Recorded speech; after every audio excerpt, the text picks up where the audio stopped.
बाल मैत्री वडा घोषणाको लागि अभियान सञ्चालन गरिरहेको देवदह नगरपालिका वडा नम्बर 6 मा बाल हिंसा, बाल विवाह, कुलत र दुर्व्यसनी विरुद्ध सचेतना र्याली निकालिएको छ।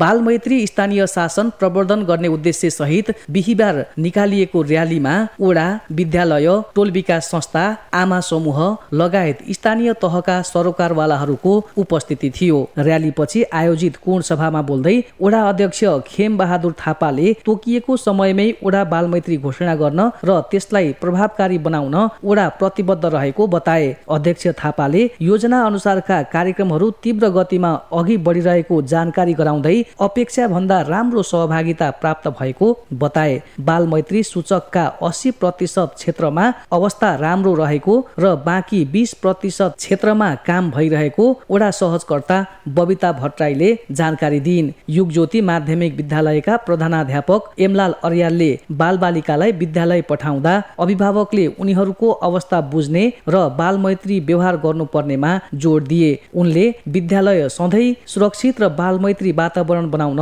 प्रतिबद्ध रहेको बताए। टोल विकास संस्थाका प्रतिनिधि गणेश बस्यालले घरको वातावरण शान्त र सहयोगी बनाउन आमा बुवाको भूमिका महत्त्वपूर्ण हुने विचार राखे। घरको सम्बन्धले बालबालिकाको व्यवहारमा प्रत्यक्ष प्रभाव पार्छ।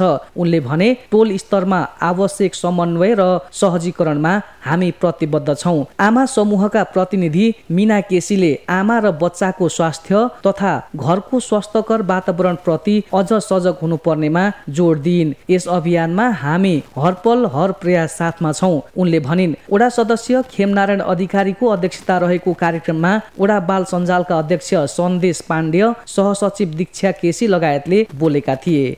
विश्वसनीय, जवाफदेही र पारदर्शी पत्रकारिता सेतुमसी.com